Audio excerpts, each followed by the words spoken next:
Welcome back, everybody. With the inauguration that happened today, I know so many of us are feeling everything from unease to dread to anticipation, maybe even a little hope. Whatever you're feeling, just know that you're not alone in this. And I wanted to come here today to explore how we can find calm and perspective in this together. The first thing that I feel is helpful because there are so many emotions and such a mix of emotions. I feel like it's important not to just go into all the reasons why you feel those emotions, but just to name them. I'm feeling a bit numb in ways. I'm feeling angry. I'm feeling fearful. I'm feeling hopeful. I'm feeling you know, dissociated in ways. Like I'm feeling a lot of different things about this. And so it helps to get it out of our body, even if you write it down. Just like name your feelings and let them be, create space for them, whatever they are. Don't try to change them or justify them or understand them. Just name them and let them be. And that really helps us gain clarity and begin to address these things that we're feeling inside. Um, it's really common, of course, political transitions, any major transitions, but big transitions like this, it can stir up a lot of uncertainty.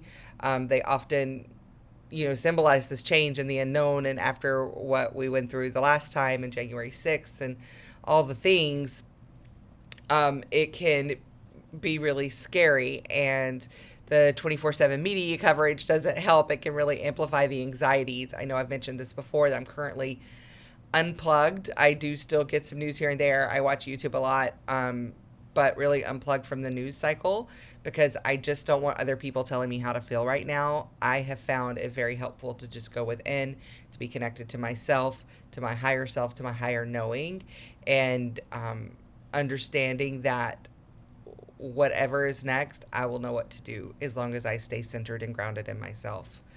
Um, Feeling unsettled is normal, but the more you know that you've got yourself, the more you can kind of relax. It's okay to be on edge. We naturally crave this certainty, and national events, global events, they can really disrupt our sense of control. So while accepting that, it's also okay to create a safe, loving space to be held with all of those feelings and fears and emotions. And I think that it's really important to remember that we are more than just a moment in time. And that's what this is a moment in time. And the scary part is the uncertainty of it and what it's going to lead to and what it's going to require of us.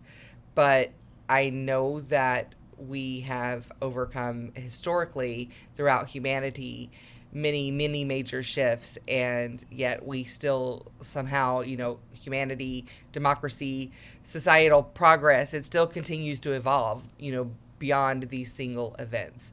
And so right now it feels like the end of the world and like everything is terrible and scary, and I validate that, but also like we are bigger than this moment, and this is one moment. There's we followed by many more moments, and in each of those moments, each of those are opportunities to choose how we're going to respond and how we're going to initiate ourselves in the situation, which I'll get to in a little bit. But, you know, this is a lifelong journey, right? There's a bigger picture here. It's a journey of growth, on both personal and collective levels. So this moment feels so intense, and it feels like a lot's been leading up to intense and intense and intense. And we've been through, we went through Y2K and we survived. It was going to be the worst thing ever.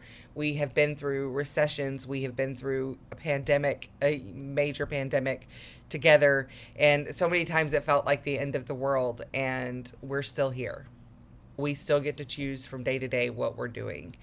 And I do make a lot of videos. You can go back into the backlog about escaping capitalism, about moving your life to a more authentic way of living that feels really good, even though we are living within these systems, to also create a life outside of the systems that you really enjoy and feel fulfilled in.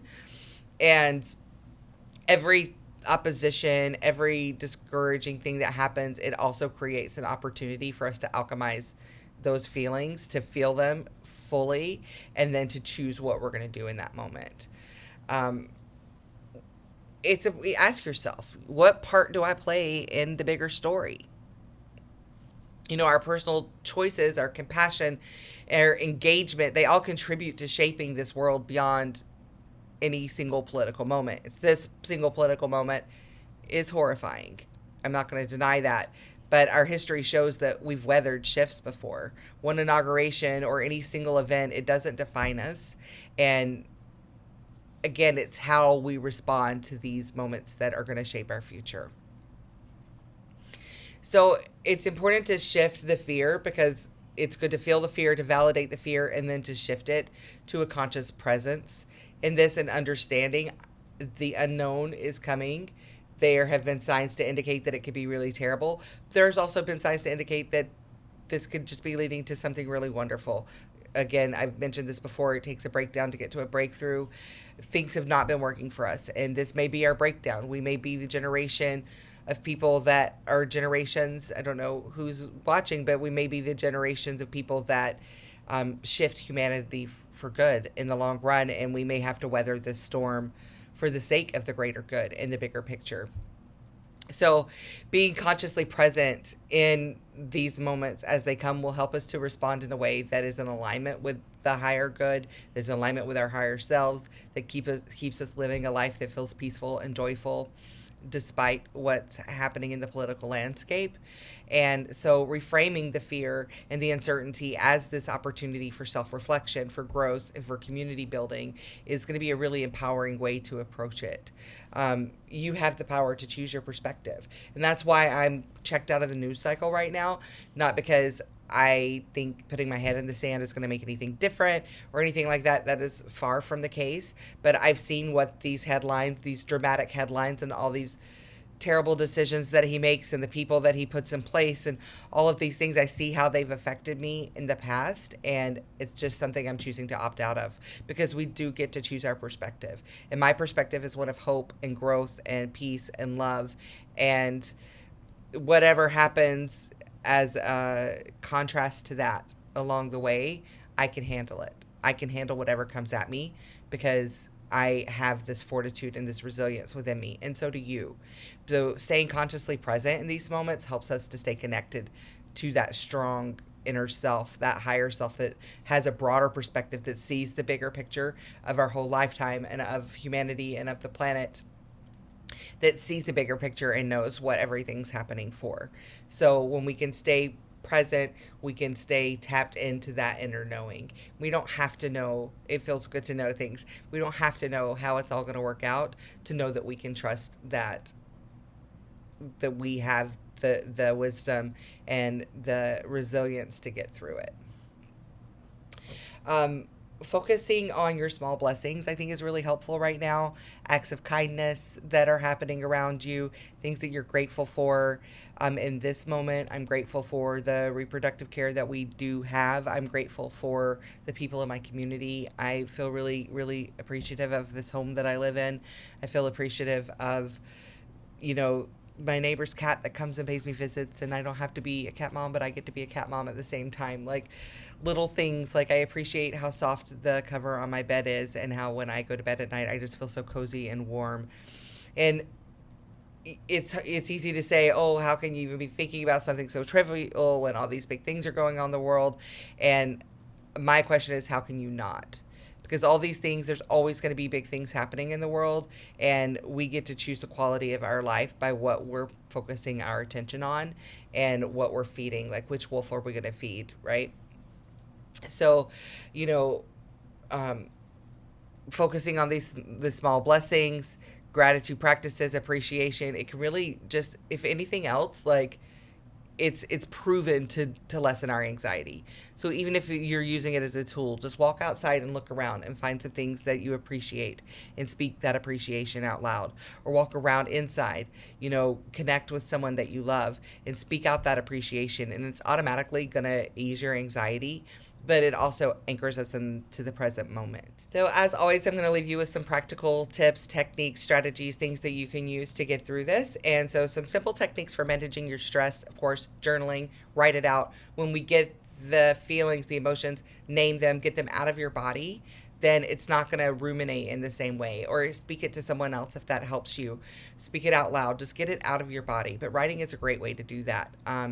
going for a mindful walk, just taking a walk outside when the stress and the anxiety is feeling overwhelming. Just go for a walk, get in touch with nature, look at the trees and everything that they've been through and they're still growing, the grass that still grows, the flowers that still bloom that are beautiful, and how the bees find them, the snow falling from the sky. I don't know what weather you're experiencing, but take a little nature walk outside and, get grounded with the earth.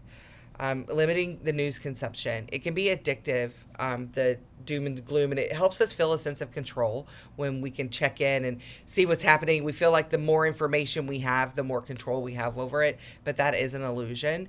So I recommend, especially right now, if you're feeling overwhelmed, like nothing's going to happen in the next few days, even that's going to change what you need to be doing or how you need to be reacting. So like unplug, just like take a little break from all of that news cycle and consumption, and see if that helps. Connecting with supportive friends, venting if you need to vent, but don't stay in that place. Like get it out and then talk about some hopeful things, talk about things that you appreciate, shift that, alchemize those feelings together. Even small actions can uplift mood and restore a sense of stability. So giving small acts of kindness to others, not knowing what they're going through, they're likely struggling with something, if not this something, you know smiling at that stranger, opening the door for somebody, small acts of kindness, things that make people feel seen and appreciated and connect us to our shared humanity. It's going to make you feel good, and it's going to make other people feel good. And it kind of restores this feeling of we're all in this together. It's going to be okay. So, because when we get stuck in this worry, we can lose sight of what's good and enduring in our lives. And a quick gratitude check, acknowledging one thing we appreciate, being kind to another, just connecting with another human being, it really helps us ground back into that present moment, which is where the power is, right? So I want you to take, this is just going to take a couple of minutes with me. I usually do a separate grounding meditation, but we're all here in this moment together. I still might add another meditation to this, but this is just a 2-3 minute grounding practice. So if you will do this short breathing exercise with me, you don't have to close your eyes or anything. Just inhale for a count of 4, 2, 3, 4. Hold for 2, 2.